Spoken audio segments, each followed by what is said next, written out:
국군 심리전단의 아나운서가 방송을 해요. 인민군 병사들이여 총머리를 걸고 나만으로 오세요. 인민군 병사들이 총불이 돌리고 너무나 이런 그 방송을 해요. 지금 가는 중인데. 야, 나 지금 가고 있잖아. 야, 나 지금 가고 있잖아. 까부지 말고 좀 가만히 있으라. 그러니까 지금 좀 약 올리는 것처럼 들려요. 남한에 대해서 일단 뭐 정보가 없잖아요. 예. 뭐 어떤 나라인지 뭐 어떻게 사는지 그걸 이제 삐라나 대북 방송으로 이제 듣고 보게 되는 거죠. 제가 제일 충격 먹은 거는 그 이응평 기순 비행사.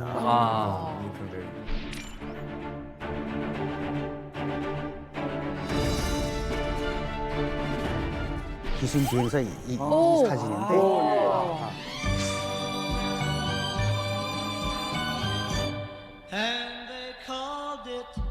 이 사진 뭐야 이거는? 우리가 보던 그런 사진이 아닌데요?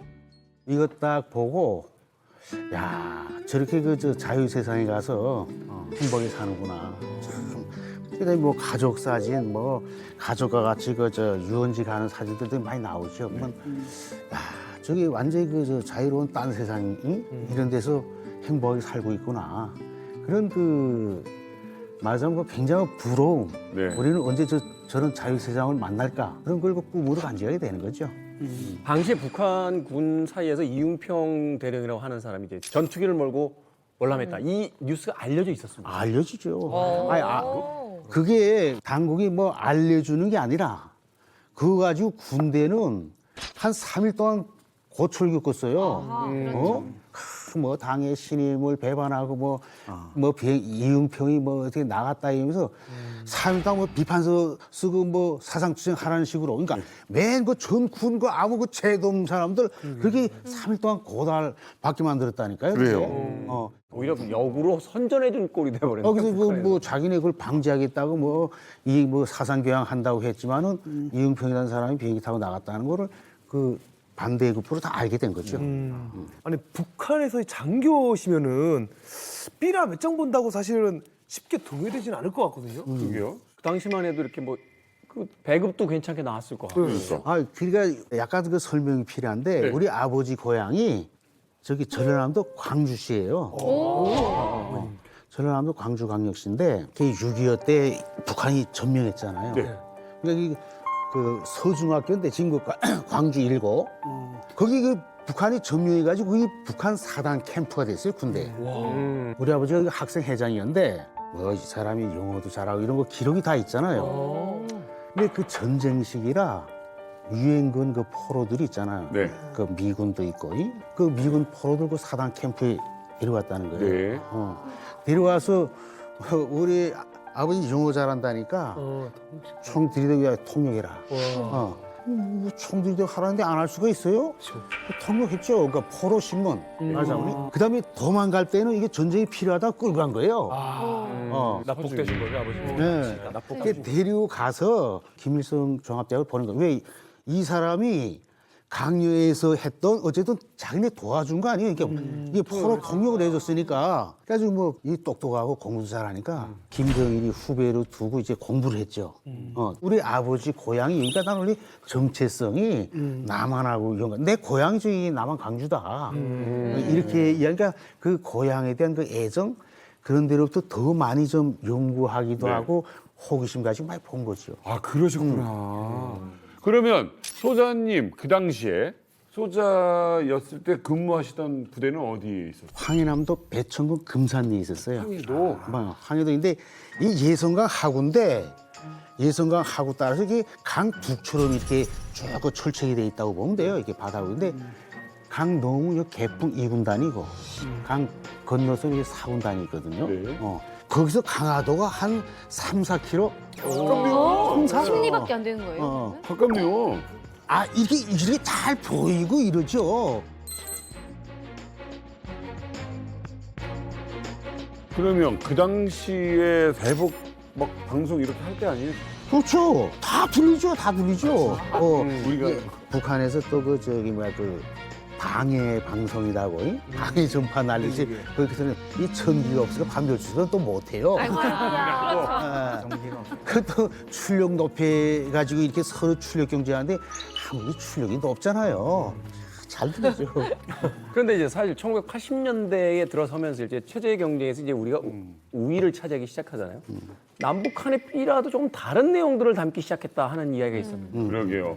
이용평 씨 그 삐라 내용 말고 다른 것도 많이 보셨겠네요. 다 많이 봤죠. 이응평 그런 사진뿐 아니라 이제 그 한국의 그 저 잠실 그 체육관 개관, 왜냐면 88 올림픽 준비하면서 그 전두환 노태우 대통령 뭐 연설문, 그다음에 뭐 이 여성들 뭐 비키니 사진이요, 뭐 그 황장엽 선생 그 기자회견한 그 소책자, 대량 뿌렸어요. 그건 뭐 좀 정부가 할 때니까 국군 심리전단이.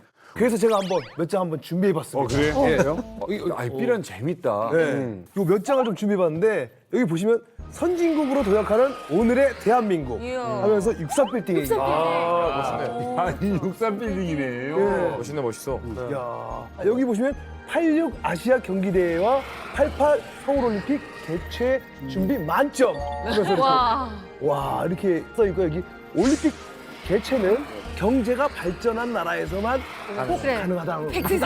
네, 그게 설명까지 써 있네요. 그렇죠. 여기 보시면은 대한민국 세계 5대 자동차 생산국. 이야. 그래서 구체적으로 적었어요. 208만 대 생산. 와. 이렇게 구체적으로. 93년에. 예. 93년에. 93년에 이렇게 적었는데 차 소장님은 이 중에 좀 본 게 있나요? 63빌딩 보고 그 자동차 전 세계로 수출. 네. 그다음에 그저 경기장, 네. 그 저 잠실 그거 다 봤죠. 다 보셨네. 나. 아니, 근데 이거는 삐라도 아닙니다.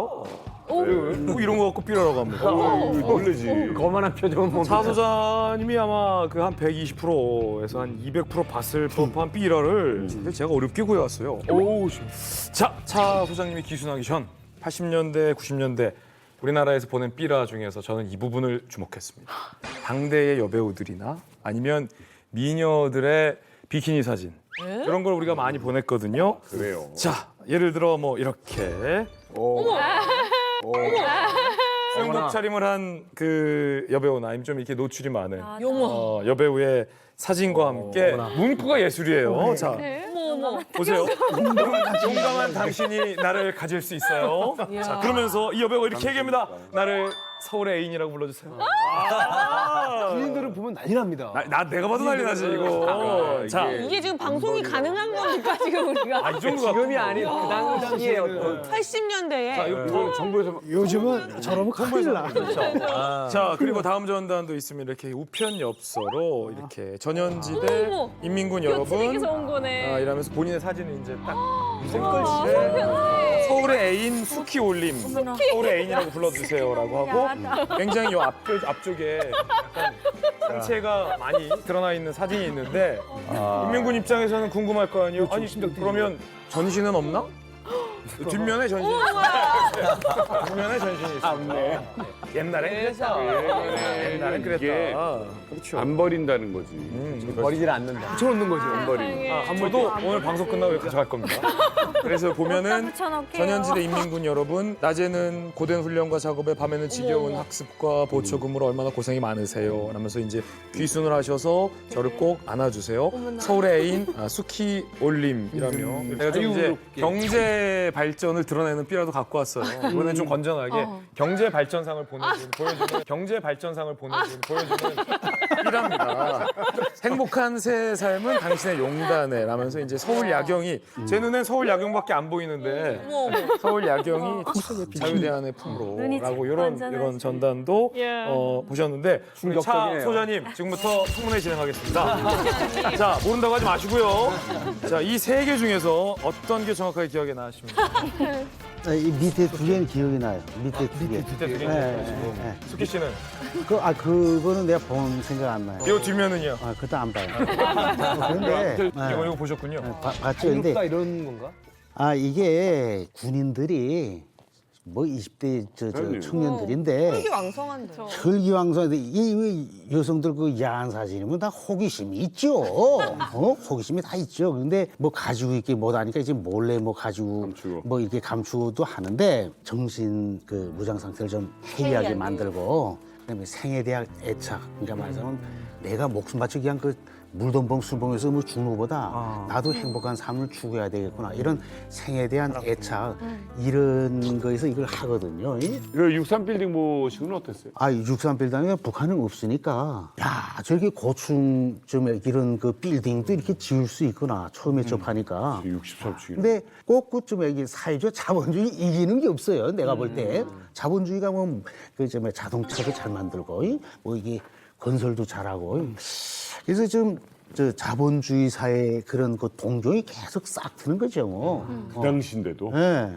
아니 류 대사님은 삐라 같은 거 보신 적 있어요? 예, 저도 정확하게 기억이 나는데 1990년 10월에 제가 대북 전단을 처음 접했습니다. 제가 그때 대학교 2학년 시기였었는데 저희가 저 황해남도 배천군으로 농촌동원을 나갔거든요. 가을 추수 전투로.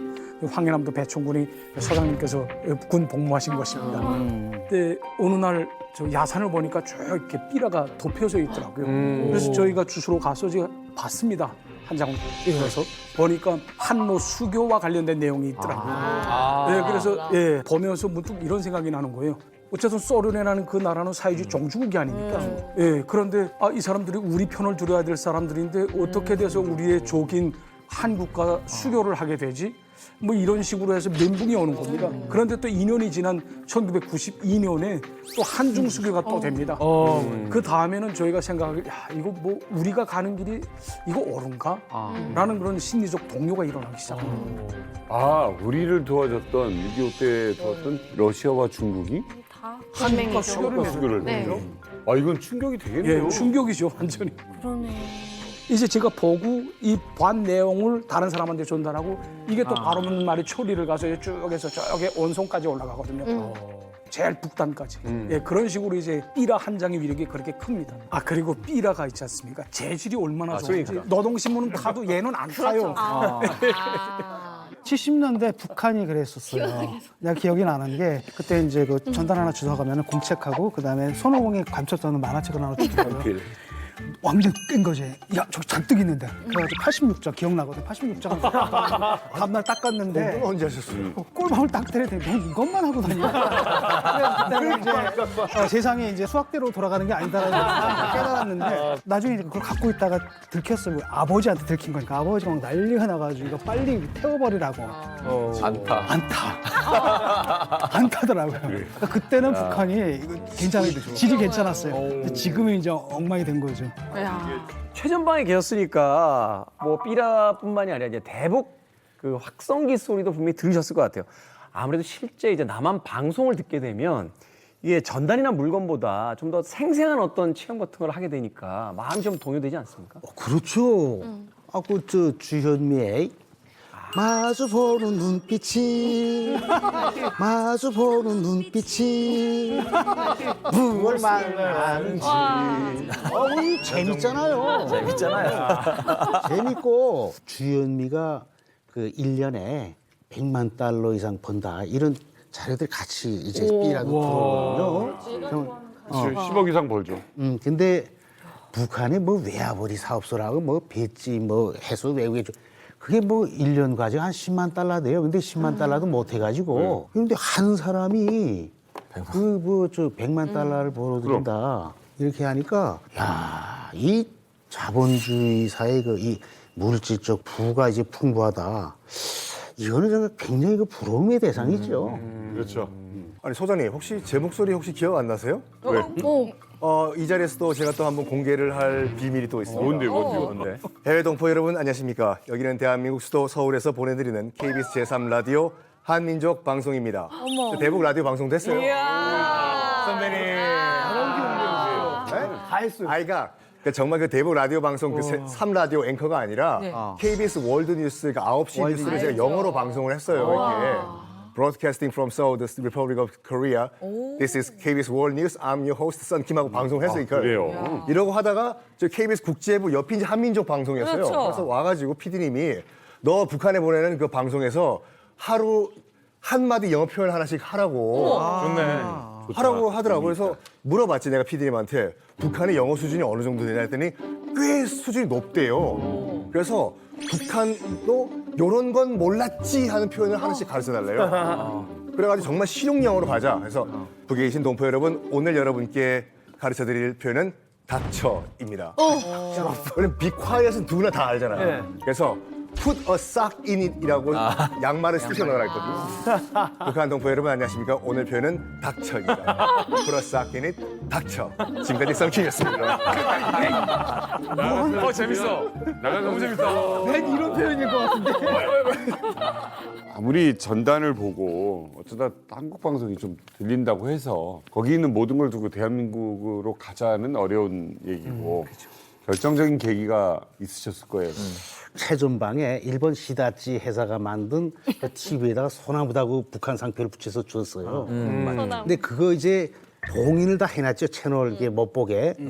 근데 그 시간이 많이 지나면 그 채널 봉인해진 게 이게 굳어지면서 이게 흘러서 빠져요. 그렇게 돌리면은 KBS하고 MBC가 나와요. 그러면 그때 그 송혜 선생님이 하는 그 전국 노래자랑 그거 이게 그때 당시에는 그 칼라 TV도 아니고 흑백으로 봤기 때문에 이게 화려하진 않았는데 지금처럼 장교들이 이제 몰래 밤에 그렇게 싹 보는데 그것도 퍼져버리고 보는 게 아니고 원래 그러면 안 되기 때문에 조금 딱 이렇게 보다가 그다음에 라이브로 그 명가수가 나와서 노래 한 곡 딱 부른 것도 돌리고 이렇게 봤는데 이 사람이 또 친한 사람 다 마음이 통하고 있는 사람은 같이 보게 된다 이렇게.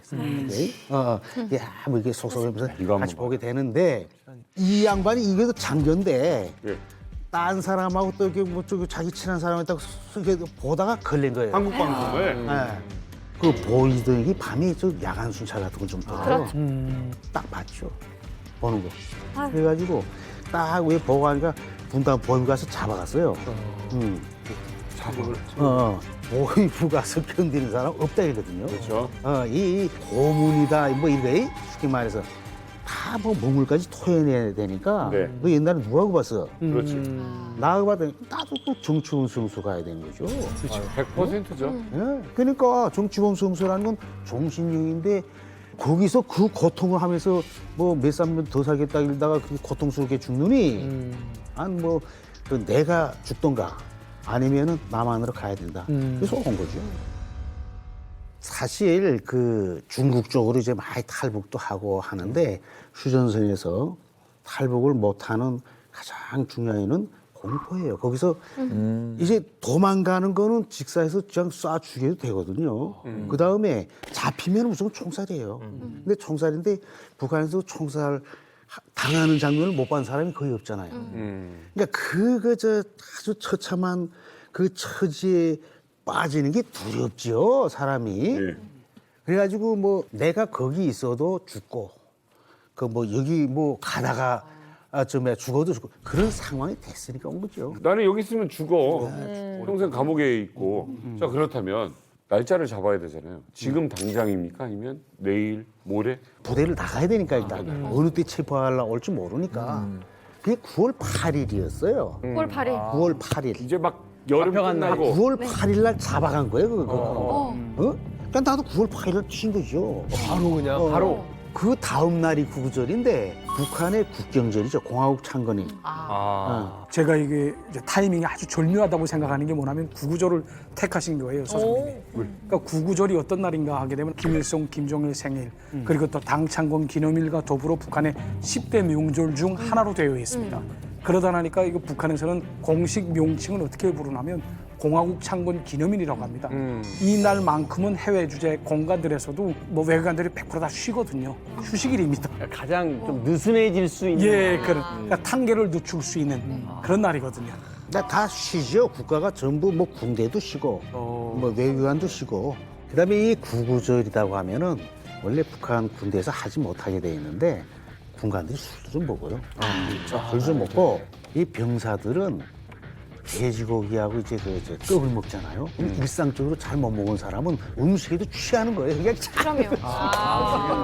기분 좋은 거지. 가장 그 경계가 완전히 그 엉망이다 거의 그럴 긴장이 때가 풀리고. 명절 아침 같은. 명절이죠, 명절. 근데 이제 전날 그 중요한 날인데 전날 어떻게든 이제 위험하니까 부대 밖으로 나가신 거예요. 네, 나갔죠.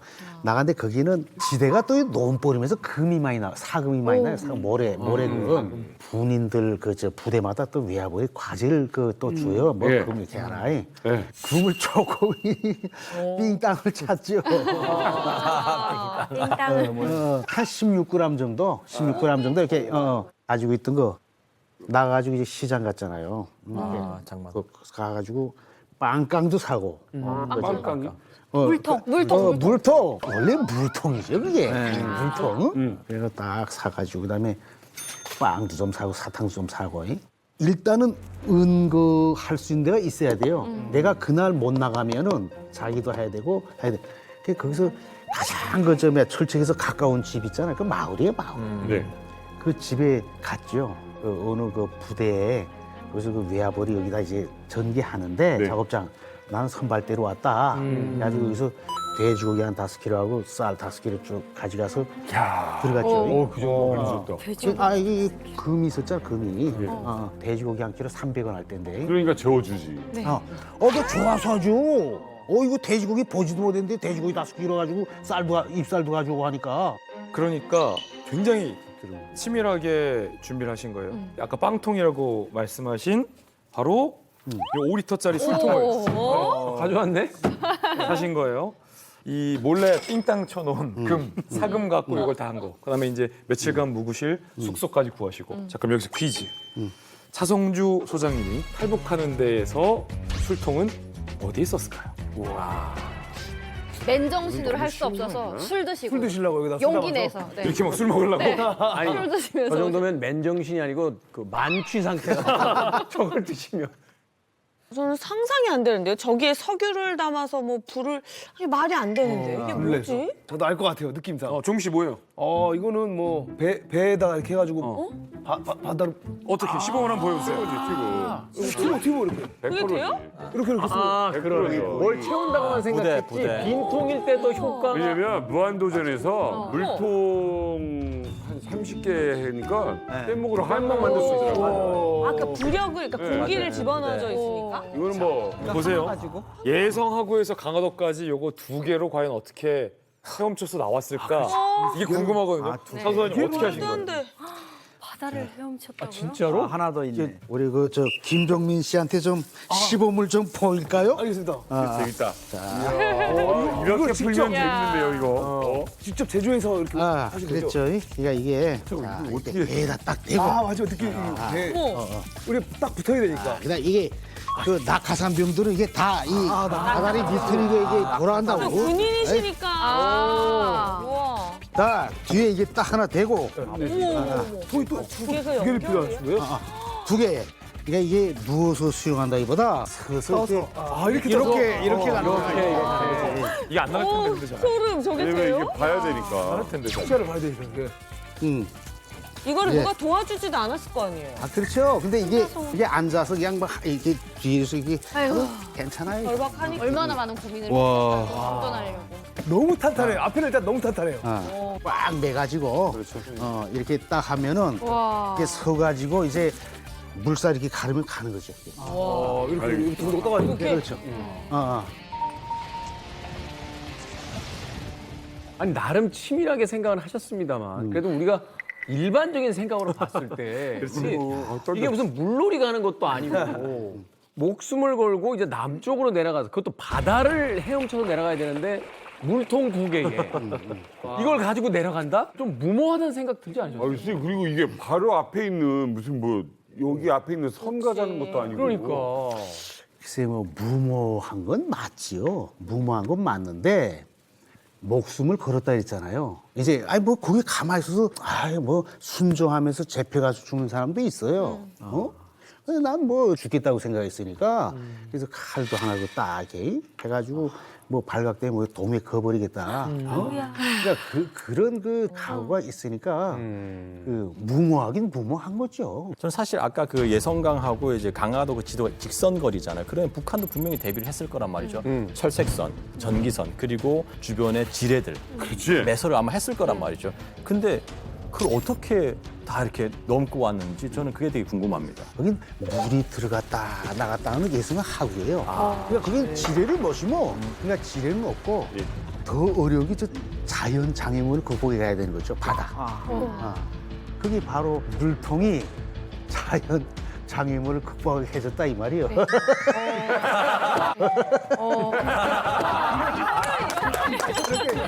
아니 이런. 첫째, 긍정이세요. 네, 야. 긍정파. 야. 할 수 있다. 각오도 하겠다. 죽음을 저렇게 근데 뭐 사즉생 뭐 이런 얘기도 네, 있지만, 있죠. 죽자고 하니까 또 살더라고요. 그것도 아깝지 않다. 이제 하니까 또 살더라고요, 그거. 아니 정말 전 이해가 안 되는 게 뭐냐면 일단 예성강 하구에 높이 2m의 철조망이 있어요. 여기는 이제 220V 우리 가정용 이 정도 전압에 이제 그 전류가 흐르고 있는데 5m 앞에 또 다른 고압선이 있는데 앞에까지 220V였잖아요. 여기는 무려 3,300V예요. 이게 어느 정도냐면은 가면 소리가 웅 들려요. 저기 흐르는 소리가. 그리고 정말 가까이 가면 탁 달라붙는 순간도 있어요. 일단은 바닷가까지는 가야 되지 않습니까? 그리고 초소들도 있을 테고. 감시 초소들이 다 있죠. 50m 간격으로 이제 감시 초소들이 다 촘촘히 배치돼 있죠. 50m면 바로 앞이에요. 잘 보일 텐데, 잘 보이는데. 그래서 예성강 그 하구에 그 가까이 갈수록 그 벼밭에 이게 숨어 있는데 10시가 돼서 새까만데도 초소에서 말소리가 나면서 야 자지를 않아요.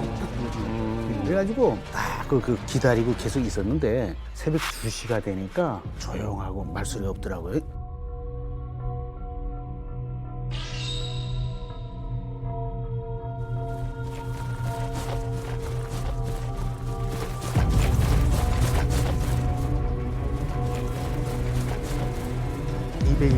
전선이 있잖아요. 그거는 겨우 동장감 있죠. 군대들 주는 거. 그래가지고 이제 넘어가서 거기는 괜찮아. 전기가 안 통하니까. 괜찮아요. 또 채니까 넘어가고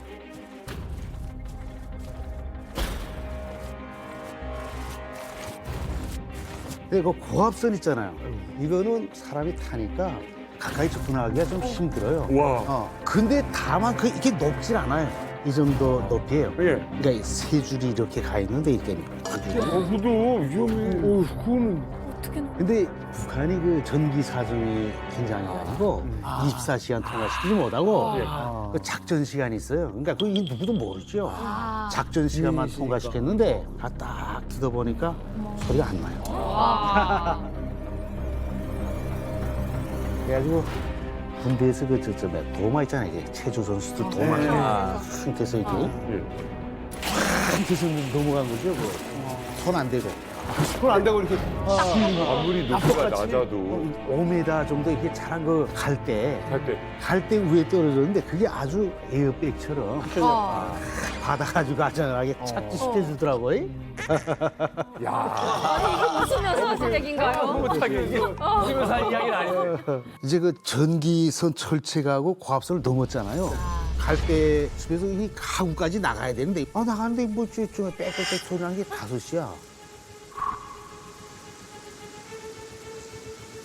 밝아오니까 이제 보잖아요. 어떡해요. 갈 때 숲에 아예 들어가 버렸어요. 그 안에는 북한 사람도 못 들어오는 거예요, 여기는. 거기 있을 거라는 생각을 못 하는 거죠. 네. 아니, 거기는 북한 당국이 이제 컨트롤하는 그 지대가 아니에요. 그러니까 여기. 그래서 나는 그쯤에 가지고 있던 돈도 그 철책, 너기에 다 버렸어요. 그러니까 돈이 거기까지밖에 필요가 없거든요. 북한 또. 북한 또. 바다를 앞에다 두고 돈이 무슨 필요가 있어? 짐을 줄여야지. 그래서 해 떴죠. 그다음에 그 빵하고 저 사탕을 먹었잖아요. 그 시간이 밝을 때 못 나가고 최소한 저녁에 깜깜해져야 나가는 거 아니에요. 좀 잘라 그랬는데 그 민물 개 있잖아요. 그것들이 자꾸 야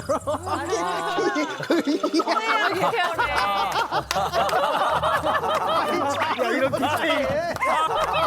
야 이런 디테일. 이런 특히 개가 간지러워.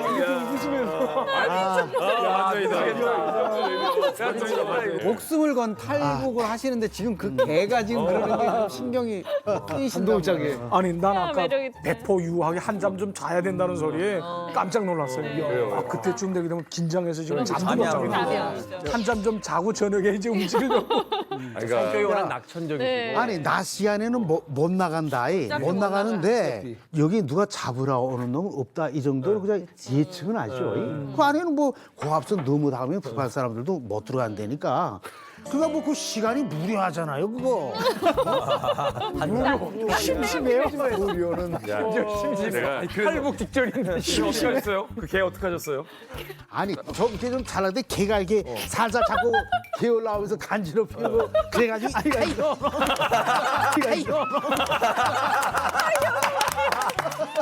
정민 씨, 내가 관상 안 믿었거든. 야, 인상은 몰라 관상을 안 믿었는데 오늘 내가 조금 믿는 게 그냥 덕화 형님 성격이야. 진짜 생긴 사람. 내가 어떡하겠어. 야. 한숨장. 딱 그냥 이 느낌이야. 아니 고기가 이제 시작이나 마찬가지로 이제 철책 넘었고 거기서 이제 보초백의 눈을 피해야 하면 어두워져야 되고 그렇지. 그리고 또 갯벌도 건너야 되고 그보다 더 또 이제 물이 또 남쪽으로 흐르는 흐름을 또 타야 되고 이러려면 엄청 오래 계셨을 텐데 개와 19시간. 싸우시면서 19시간 9시간 동안 개를 개 무덤이 되겠다 그냥. 근데 그때 정신 상태를 보면은 무서운 건 하나도 없고 좀 멍한 기분? 이게 멍한. 뭡니다.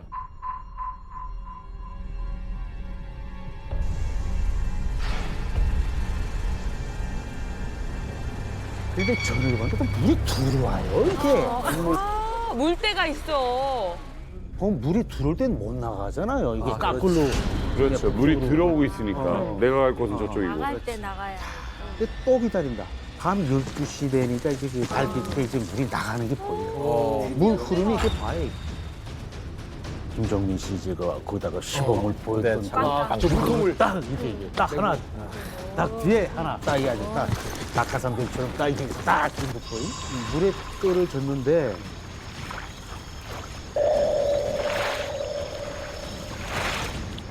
아니 이거 일로 일로 물이 들어오잖아요. 그럼요. 안 나가요 이게. 무서워하니까. 이게 또 물이 돼서.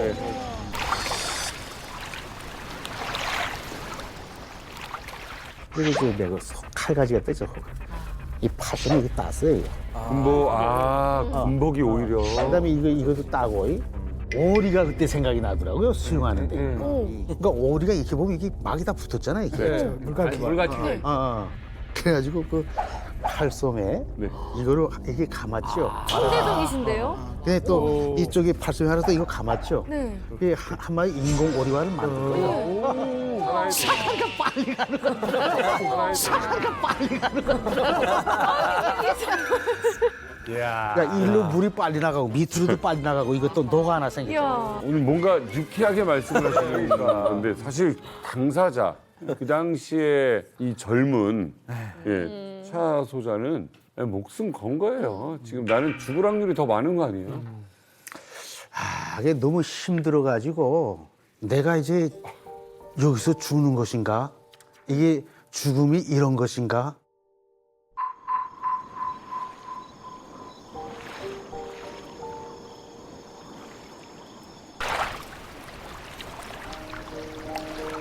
무태 가서 편안히 누워서라도 좀 죽고 싶다. 그런 생각이 나더라고요. 스쿠버 다이빙 하는 사람들도 가끔 그 이제 물 위에 올라있다가 조류 때문에 흐르는 경우들이 생기는데 잠수복을 입고 있어도 저 정도 시간이면요 저체온증이 와요. 그렇죠. 6시간 반이네요. 더군다나 해가 뜨기 전이기 때문에 바닷물이 굉장히 찬 상태죠. 그래서 차 소장님이 멍한 상태로 그냥 편하게 죽고 싶다는 말씀하셨잖아요. 근데 이게 내가 이러다 그냥 바다에서 죽겠구나라는 생각을 하신 것 같아요. 그때 차 소장님의 정신을 잃지 않게 한 결정적인 이유가 하나 있었다고 합니다. 뭡니까? 차 소장님을 어쩌면 이 죽음의 순간에 붙들었던 마지막 하나의 어떤 생명의 끈 같은 거였죠. 이 안에 차 소장님이 그때 어떤 삶에 대한 어떤 포기를 하지 않게 했던 물건 하나를 제가 가져왔습니다. 바로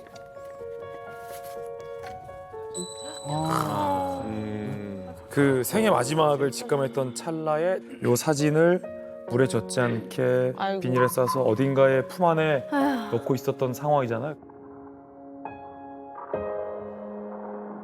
이 중에서 누구 한 명의 얼굴을 떠올리셨어요?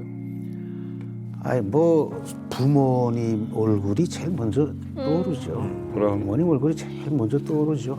우리 그 아버님이 북한에 이제 갔잖아요. 가서 그 자기 고향이 그 옛날 분들은 더 있잖아요. 고향에 대한 그 향수이라고. 그럼요. 좀 그 우울하게 사셨지. 그 명절 때는 뭐 일가친척 하나도 없고 뭐 이렇게 되니까 17살인가 8살인가 그때 또 나왔으니까. 아유 많이 다 커서 오신 거예요. 사실은 옛날로 보자면. 그렇죠. 그때 당시 돌아가신 아버님 얼굴이 떠올랐던 거죠. 아버님의 고향으로 내가 가고 있는데 아버님 그걸 모르시니까. 자, 그런데 부모님 그리워하면서 이렇게 떠내려오고 있어요. 이제 어떻게 되는 겁니까? 6시간 지났나? 놈인데 국군 심리전단의 아나운서가 방송을 해요. 임민군 병사들이여 총머리를 걸고 남한으로 오세요. 인민군 병사들이 총불이 돌리고 넘어오라 이런 그 방송을 해요. 지금 가는 중인데. 야, 나 지금 가고 있잖아. 야, 나 지금 가고 있잖아. 까불지 말고 좀 가만히 있으라. 그러니까 지금 좀 약 올리는 것처럼 들려요. 그러니까 이게 힘든데 도와주지는 그 않고. 말을 진짜 하셨다고요? 네. 그렇게 외침이 도움되는 게 있을 수도 있을 것 같아요. 아니 그러니까 그 아나운서가 그렇게 방송한 것이 내가 정신 들게 해준 것이 맞아요. 이게 약을 올리는 방법으로라도 정신 들게 해준 거죠. 그리고 뭔가 중국으로 내가 밀려나는 해류는 아니구나. 가고 있구나. 방향대로 가고 있구나. 이것도 알고 정신이 잃을까 말까 한 상태. 좀 귀에는 거슬렸지만 그게 정신 들게 해준 거죠. 그렇죠. 어쩌면 등대 같은 역할을 한 아나운서가 맞아. 아니실까.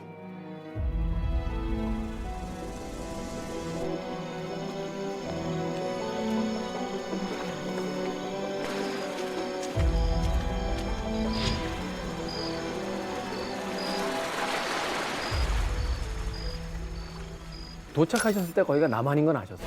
알았죠. 그러니까 나무가 일단 많아요. 나무. 그다음에 그쪽에서 발견했으니까 뭐 전투 헬기 꼭대기 오고, 그다음에 뭐 와서 그 원수타가 먼저 제일 앞에서 권총 들고 손 들라들고 그 중대 딱 이렇게 둘러쌌잖아요. 예. 누구라니까 진짜? 그래서 아 이거 맥이 없어 죽겠는데 무기나 새나 이랬더니 그거 말씀하셨어요? 아 맥이 없어서 뭐 이렇게 하면 이렇게 자빠질 사람인데. 아, 그쪽에서. 그러니까 부사장이 됐다. 딱 여기서 좀 맥이 어깨 부축해서 나가자 이러더라고. 총도 없고. 그러니까 누가 딱 봐도 이거는 무장공비가 아니야. 무장공비인 줄 알고 출동을 했는데 보니까 아 이거는 무장공비가 아니구나. 부대 그 막사 거기 딱 가서 있는데 이제 옷에 그 갯벌이랑 많이 묻었잖아요. 목욕도 힘이 있어야 되는 거야. 먹을 것은 가져오라는 거야. 그래서 아침에 라면 2개 이렇게 끓인 거 하고 닭 백숙을 가져왔다. 이미 딱 떠내려올 때 보고 야 백숙 끓여. 아침에 백숙을 누가 줘? 단백질 있어야 되니까. 근데도 아침에 백숙 안 주거든. 아니 그리고 거기 북한군이 왔는데 무슨 부사단장이 권총을 겨눠요. 미리 이건 이미 다 알고 있고 이미 전투기부터 2km 전방, 5km 전방 본거 다 같네. 알고 있어요. 정운대 백숙. 백숙 아침에 누가 주니? 내가 봤을 때 갈 때마다 개 잡을 때 본 거야.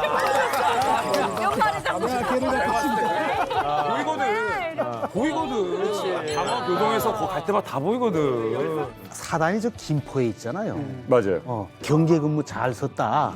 그래서 뭐 소대는 뭐 호상 휴가도 가고 뭐 중대장 승진도 하고 그랬대요. 근데 사단장이 뭐 자기네 그 사단 평가받게 됐으니까 좋아서 그러겠죠. 투스타 그 사단장이 이야. 차 한잔 하자고 딱 한잔 했잖아요. 그래서 이거 헬기 타고 서울 가라는 거예요. 헬기를 수령도 타고. 아니고 또 정보량도 많고.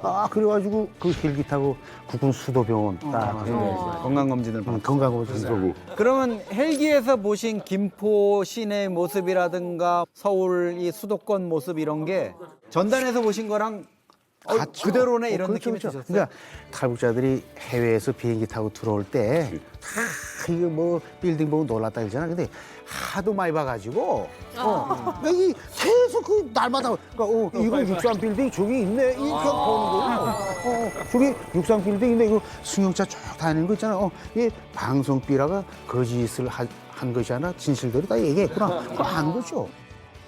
뭐 대한민국이 지금 나에게 어떻게 대해주는 거는 금방 아셨을 테고 아버지 생각이 많이 나셨을 것 같아요. 그렇죠. 9남매 중에 우리 아버지만 없으니까 8남매잖아요. 형제가 다 만났죠. 그래가지고 와, 진짜 사주네. 친척들이 다 여기 있으니까. 고모 5분, 어머. 삼촌 3분. 어머.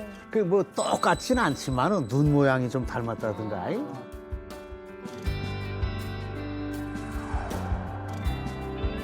아버지 하도 그 고향 그 광주를 너무 그리워해가지고 참 그 소망을 이루지 못하고 가신 거예요. 네. 그래가지고 항상 나도 그쯤에 가슴에 좀 맺혀 있는 거죠. 오늘 오셔서 참 이제 그렇잖아요. 이렇게 좀 유쾌하게도 말씀도 하시고 그렇지만 지금 대한민국에서 어쨌든 멋지게 사시고 또 대한민국 또 국군 또 여러 가지 일을 또 하셨어요. 예. 오늘 일단 나와주시고 이렇게 좋은 얘기 많이 해서 너무 감사합니다. 와. 진짜